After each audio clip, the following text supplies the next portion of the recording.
तो दोस्तों, आज जो मैं आपको कहानी बताने जा रहा हूँ वो मेरे दादाजी के साथ हुआ था कि मेरे दादाजी के साथ उनके घर पहुँची चुड़ैल।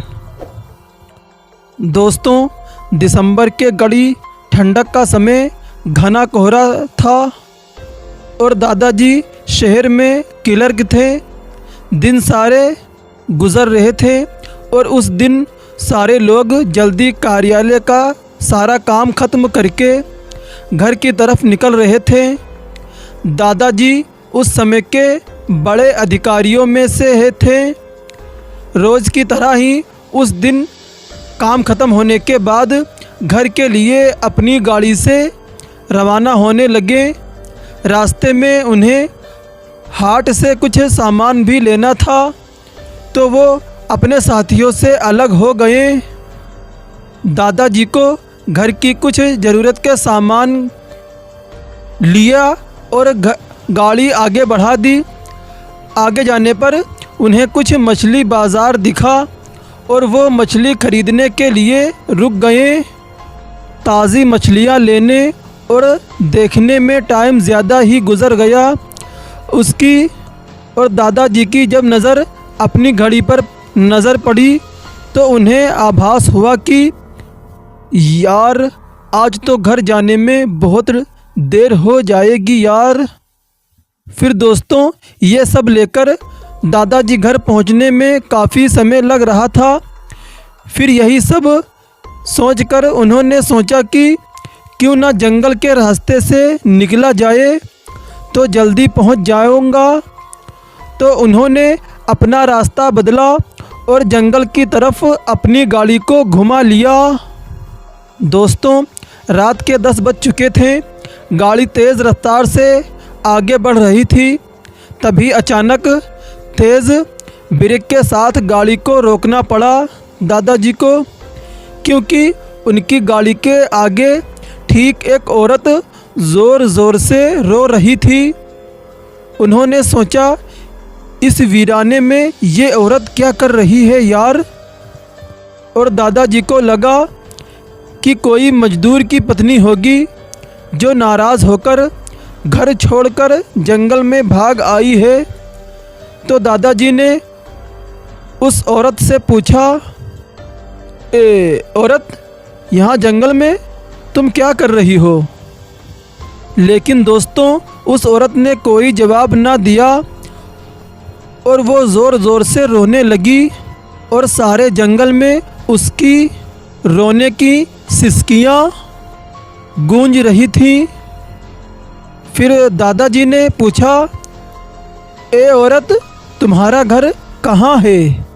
लेकिन फिर भी वो औरत कुछ भी ना बोली। तब दादाजी ने कहा, औरत, चलो आज मेरे घर में रहना। तुम सुबह अपने घर चली जाना। ये जंगल बहुत सारे जंगली जानवरों से भरा हुआ है। रात भर यहाँ मत रुको। चलो आज मेरे घर में सबके लिए खाना बना देना और कल सुबह अपने घर चली जाना। औरत, मेरी बात मानो, यहाँ मत रुको। फिर दोस्तों, जैसे ही दादाजी की बात उस औरत ने सुना तो झट से वो औरत तैयार हो गई और गाड़ी में पीछे की सीट पर बैठ गई। सिर में बड़ा सा घूंघट डालने की वजह से उसका चेहरा छिपा हुआ था। कुछ ही देर में गाड़ी घर के दरवाजे पर थी। घर के लोग कब से उनकी राह देख रहे थे। गाड़ी रुकते ही माँ ने पूछा, आज तो बहुत देर हो गई है बेटा, और सारे लोग आ भी चुके हैं बेटा। तब दादाजी ने सारी बातें अपनी माँ को बताईं और कहा कि माँ, आज खाना इस लड़की से बनवा लो, कल सुबह ये अपने घर चली जाएगी। इतनी रात को बेचारी जंगल में कहाँ भटकती, इसीलिए मैं इसे यहाँ ले आया। पर दोस्तों, माँ को कुछ संदेह हो रहा था कि कहीं चोर तो नहीं जो रात को सोने के बाद खाना बनाने समय कहीं घर के सामान ही चुरा कर ना ले जाए। पर दोस्तों, बेटे की बात पर कैसे इनकार कर सकती थी। फिर दादाजी की माँ ने उस औरत को कहा, देखो बेटी, आज तो मैं रख लेती हूँ, लेकिन कल सुबह होते ही यहाँ से तुम चली जाना और जाओ रसोई में ये सामान उठा कर ले जाओ और खाना बना दो। उसने फिर से जवाब कोई भी नहीं दिया। बस वो औरत हूँ की धुनी सी बाहर आई और वो सारा सामान लेकर माँ के पीछे पीछे चल दी। रसोई में सारा सामान रखकर माँ ने उसे खाना जल्दी बनाने की सख्त हिदायत दी और वहाँ से चली गई। लेकिन उनका मन कुछ परेशान सा था। फिर दोस्तों 5 मिनट में रसोई में उसे देखने चली गई कि वो औरत क्या कर रही है और उसका चेहरा भी देखना चाहती थी। लेकिन माँ वहाँ पहुँची तो देखा कि वो मछलियों का थैला निकाल रही थी और दादाजी की माँ को बहुत ज़ोर से गुस्से में कहना पड़ा, ए औरत, सब खाने का इंतज़ार कर रहे हैं और तुम अभी तक मछलियाँ ही निकाल रही हो।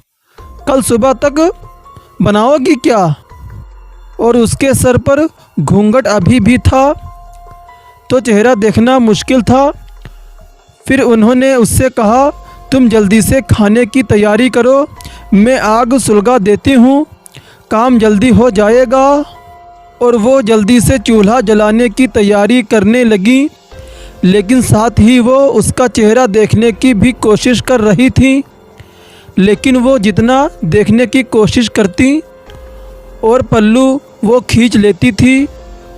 अंत में हार के कारण बोली, ए औरत, देखो मैंने आग सुलगा दी है, अब आगे सारा काम कर लो, जल्दी से खाना तैयार कर लो और कुछ ज़रूरत हो तो मुझे बुला लेना।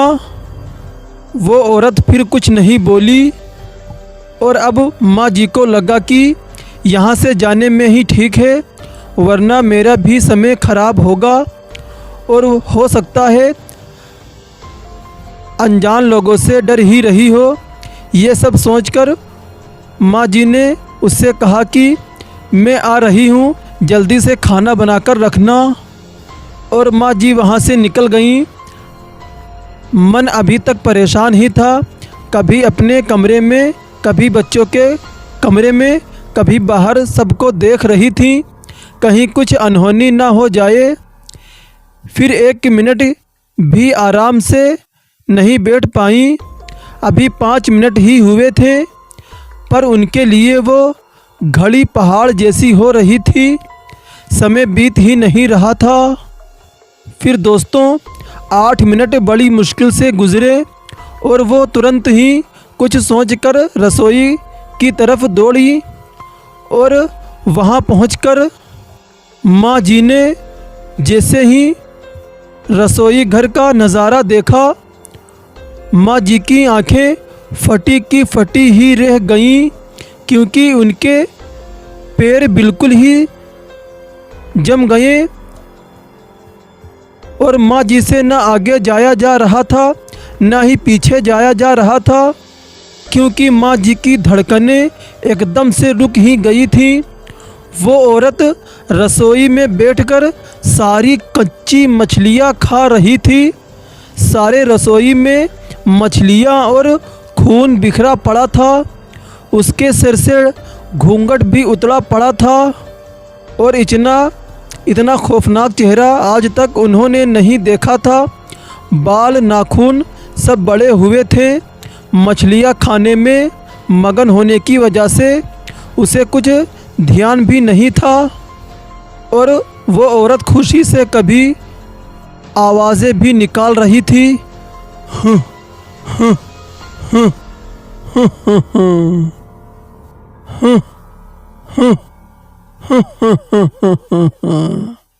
ऐसी ही आवाज़ें गूंज रही थीं और रसोई घर पिछवाड़े होने की वजह से और लोगों का ध्यान भी इधर नहीं आ रहा था। माँ को भी कुछ समझ आ नहीं रहा था कि चिल्लाने से कहीं घर के लोगों को नुकसान ना पहुँच जाए। वो चुड़ैल से अपने घर को कैसे बचाएं, उन्हें समझ नहीं आ रहा था। बस मन ही मन उनके दिमाग में एक आइडिया आ रहा था और अचानक से माँ जी आगे बढ़ने लगी उसकी तरफ और झट से एक थाल लिया और चूल्हे की तरफ दौड़ी। उस चुड़ैल की नज़र भी माँ पर पड़ चुकी थी, सो वो भी कुछ सोचकर उठी, अपनी जगह से उठी और माँ कुछ भी देर नहीं करना चाहती थी। उन्हें पता था कि आज अगर ज़रा भी लापरवाही हुई तो अनहोनी हो जाएगी। और उस चुड़ैल के कुछ करने से पहले ही उन्होंने चूल्हे तक पहुंचना था और चूल्हे के पास पहुंचकर उन्होंने जलता हुआ कोयला थाल में भर लिया और चुड़ैल की तरफ लेकर ज़ोर से फेंका। फिर दोस्तों, आग की जलन से वो चुड़ैल अजीब सी डरावनी आवाज़ें निकालने लगी। अब तो उसकी आवाज़ें बाहर भी जा रही थी। सारे लोग रसोई घर की तरफ भागने लगे। वो चुड़ैल ज़ोर ज़ोर से चीख रही थी, हा हा हा हा हा हा हा हा हा। ऐसी ही आवाज़ें निकाल रही थी और पूरे रसोई में दौड़ रही थी और माँ को पकड़ना भी चाहती थी। लेकिन अब सारे लोग रसोई घर में आ चुके थे तो लोगों की भीड़ देखकर और वो भी डर गई। फिर दोस्तों, लोगों की भीड़ को फांदते हुए वो चुड़ैल बाहर जंगल की तरफ भागी और सारे लोग ये मंज़र देखकर डर से कांपने लगे और मन ही माँ को हिम्मत देने लगे। और फिर सब लोगों ने माँ की बहुत ही हिम्मत की दाद दी और फिर वो चुड़ैल दोबारा उस घर में नहीं आई। दोस्तों, कहानी कैसी लगी प्लीज़ कमेंट करके ज़रूर बताएं।